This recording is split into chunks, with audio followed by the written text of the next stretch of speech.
I lied. Now, I don't really know if you guys know this about me, but I'm actually a really big fan of Transformers. I didn't grow up with Transformers like I did My Little Pony, but I did grow quite accustomed to it in the last couple of years. I'm a particular fan of the original Generation 1 cartoon, Transformers Prime, Transformers 1, and the Energon Universe Transformers comics. I briefly mentioned that comic in a former video because I was fascinated by the idea of an adult reimagining of Transformers that doesn't completely lose its identity, which then brought my thought process around to My Little Pony. For some unexplained reason, Transformers and My Little Pony's aesthetics just blend together perfectly. They just look really nice side by side, like Mario and Sonic or Superman and Goku. But despite the fact they're both owned by Hasbro, crossovers are pretty rare. Hasbro seems to only pair up IPs that work together within a similar setting, like My Little Pony and Magic the Gathering or Transformers and G.I. Joe. But it was pretty hard to keep these two series apart for long. I mean, these are Hasbro's two most iconic franchises. So in 2020, we finally got to see these two worlds collide in My Little Pony / Transformers Friendship in Disguise, and later its sequel comic, Magic of Cybertron. But despite the fact it was a pretty big deal when it first came out, no one really talks about these comics anymore, which is strange. Bronies typically love My Little Pony crossovers. We make them on the regular, so I'm surprised this didn't really seem to click with the general cultural osmosis of either My Little Pony or Transformers. So I'm curious, as a big fan of both series, what does this comic have to offer? Is it an actual interesting successful crossover, or is it a bunch of reference slop? Well, it's certainly not boding well in favor of quality if Ian Flynn is writing it. So if you don't know, Ian Flynn primarily writes for the Sonic the Hedgehog IDW comics, and whilst I do think he's all around a terrific writer, he really can't help himself sometimes. The biggest flaw in Ian Flynn's writing is that he tends to use references in place of actual world building or consequential storytelling. This is especially true in another crossover he did, Sonic Cross DC Comics, where it's just about Sonic and friends doing things that the DC superheroes would do and not much else. Obviously, he's not the only writer here, but I'm gonna keep my eyes peeled for some Ian Flynn conventions. With that being said, Friendship in Disguise is so fucking boring. Each issue is split up into 2 separate smaller stories, totaling up to 8 stories in 4 issues. Our first story, Transformation is Magic, gives us an introduction to how these two worlds are colliding. Queen Chrysalis is back as she attempts to use magic to open a portal to a different world, where she can summon more changelings to her army. The finger of the monkey paw curls as she gets creatures that can transform, but not in the way she expects, as she summons forth the Autobots and Decepticons into Equestria. I do really like this in concept, because yeah, Queen Chrysalis and the Changelings is very similar to Megatron and the Decepticons. It would be interesting if they actually did something with it, but no, these two characters barely talk to each other. But the alternative doesn't really seem to be better either, because they seem to refuse to write anything interesting for them to begin with. Like in the next story, they almost have a really fun and interesting idea, where Starscream forced all the designer ponies to make him a nice outfit. I was really hoping it would be Rarity trying to sincerely help out this robot diva, but no, RC shows up, beats Starscream, and then she and Rarity just kind of talk for a little bit, make a few references to their home series, and that's really about it. What do Rarity and RC have in common?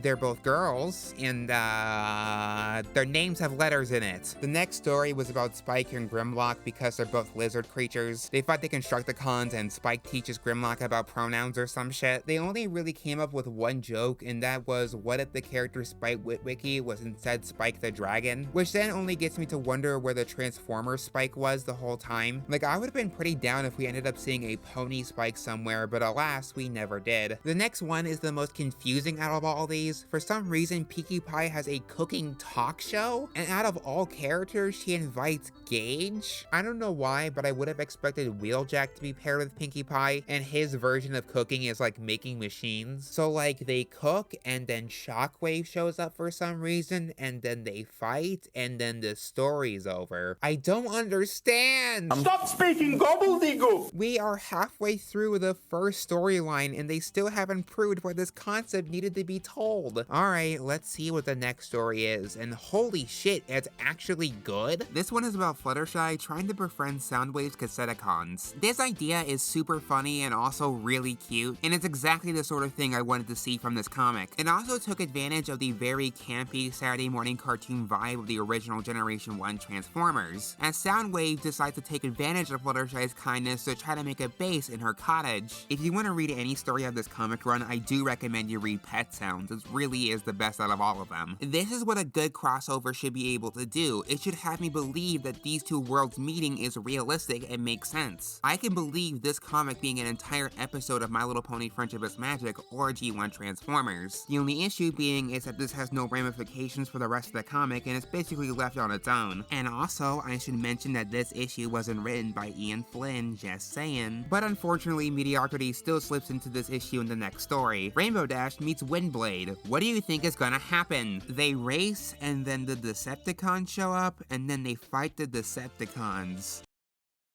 Last issue. The penultimate story has a very simple concept, but it's just a little bit more inspired than some of the ones that came before it. The Apple family farm has been infected with Insecticons, which have been eating their trees. Discord shows up and summons the entire Apple family Avengers Endgame style in order to defeat the Insecticons. They win, and then the comic ends. You can only really do this type of story so many times before I get bored, and I was already bored when it started. And that brings us to the finale of this story arc. What do they have in store for us? Oh my god, finally some good fucking food. Pure, raw fan service, and not in a way where it's characters standing around and reminding each other of past events. It's the ponies and the Autobots versus the Decepticons and Changelings in one big all-out war. The art is beautiful, you get to see the characters banter with each other, Twilight and Optimus standing together as one. It is so cool. There are fucking Changeling kaijus, where the hell were those the whole time? And Spike wearing a Transformers exosuit? Yeah, I want more of that, please. Yes, I know this is basically hype moments and aura, but this is what I want out of a fun, silly crossover. And this just makes me feel severely disappointed that this could have been the comic the entire time. They should have gone all out with these crazy ideas instead of just having ponies stand around and talking to a Transformer or mindlessly fighting a Decepticon. As cool as this finale is, it particularly highlights how little these characters have truly interacted in any meaningful way. Like, it didn't really have a whole lot of fun or silly interactions like I would want them to. Twilight and Optimus are barely in this comic, and they come out acting like they're best friends. I would have actually liked to have seen that, please. One of my favorite parts about Transformers G1 is what the Autobots are doing when they're not fighting the Decepticons. The silly, random fun shit they get up to. I would have liked to have seen that. Imagine the Transformers trying to play around with magic or the ponies trying to drive cars. Doesn't that sound a lot more fun? This comic was a whole lot of nothing, a corporate mishmash of ideas that was designed to sell as many units as possible without actually providing anything of substance inside. So you can imagine I wasn't particularly confident in its sequel comic, Magic of Cybertron. And guys, I hate to report it to you,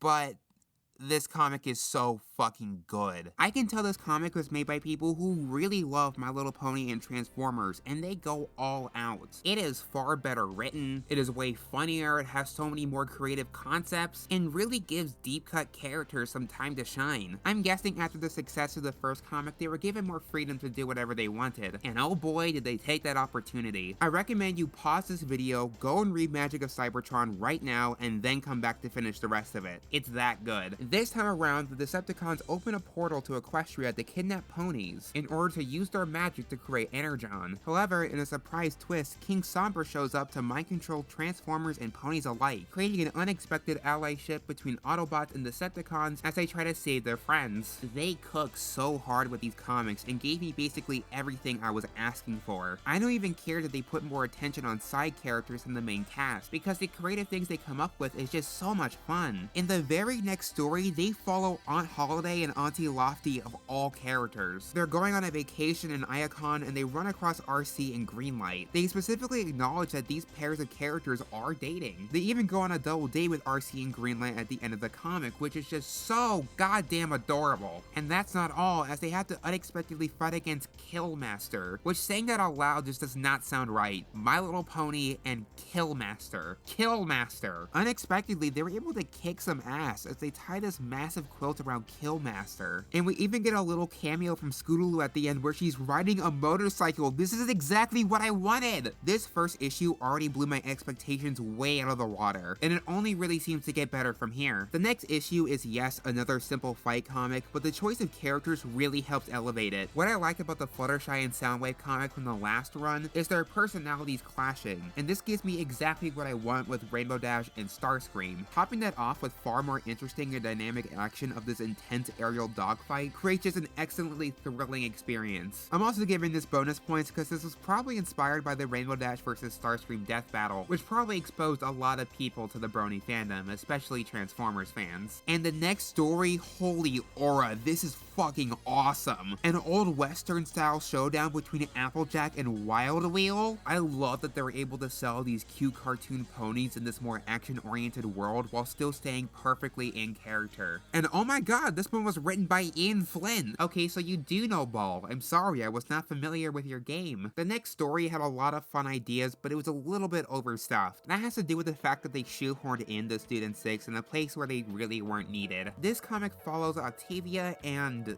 Vinyl Scratch? They called her Vinyl Scratch. They used her fan name, not DJ Pone 3. Huh. Neat. They're also on their way to try to help Twilight until they stumble into the Student 6. They try to find a way back to the space bridge until they're caught by Soundwave. In their scuffle, they all get trapped underneath debris, and in order to escape, Vinyl wires up Soundwave into a fucking base cannon! Like an actual base cannon! Why didn't they sell toys of this? The next story takes things just a little bit slower. This one follows Rarity, Ratchet, and Knockout as they try to find a way to break Sombra's curse. This is an issue primarily focused on character building, specifically with Rarity and Knockout sharing values about beauty. I love their active attempts of friendship even if Knockout is a Decepticon. It shows it treats My Little Pony's themes of friendship and forgiveness with sincerity, and not treated as some silly kitty thing. Our penultimate story for this line features Spike and the Dinobots once again, but this time Smolder accompanying them. Spike is feeling particularly insecure amongst his peers, as he's not as strong or powerful like the rest of them. They are then attacked by Superion, who is a combiner transformer similar to the Constructicons. Spike uses his intelligence and good nature to try to remind each of them who they are. This causes Superion to break free of their mind control, and Spike is rewarded by becoming an honorary Dinobot. This is probably the weakest of this line, and as the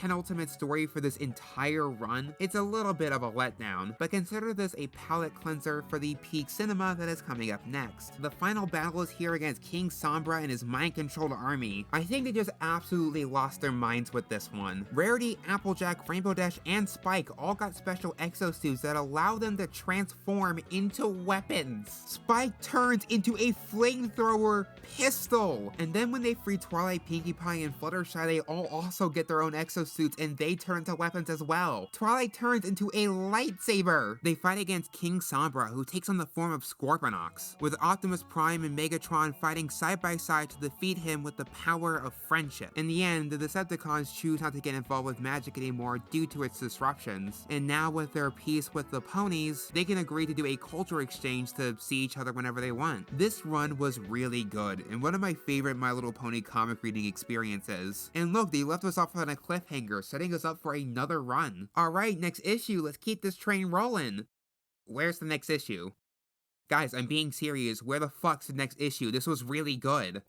What do you mean there's no more? It was a great comic. I mean, why cancel it? Guys, this is my call to action to you. I want you guys to read this comic and scream from the heavens to get this renewed. I need Hasbro and IDW and goddamn Ian Flynn to know that we want one more run. Just one more storyline to wrap up the cliffhanger. Just one more. A 4-issue miniseries just like before. I'm not asking for much. And yes, I know that My Little Pony comic license was lost by IDW, but can we work out something? I am completely taken aback with how impressed I am. Magic of Cybertron took a complete 180 turn of quality from the mediocre comic that was Friendship in Disguise. It really brought what I love the best out of these two worlds together, and man, I'm just itching for more. I don't need to see another goddamn Transformers and G.I. Joe crossover. Give me this. I really want to start a conversation about this comic because it really seems like people forgot about it. Please leave your thoughts in the comments below. Did you love it? Did you hate it? Is there any stories you wish they did? I would love to read them. But that's all the time I have for today. Thank you guys so much for watching. I've been May, and I will see you next time.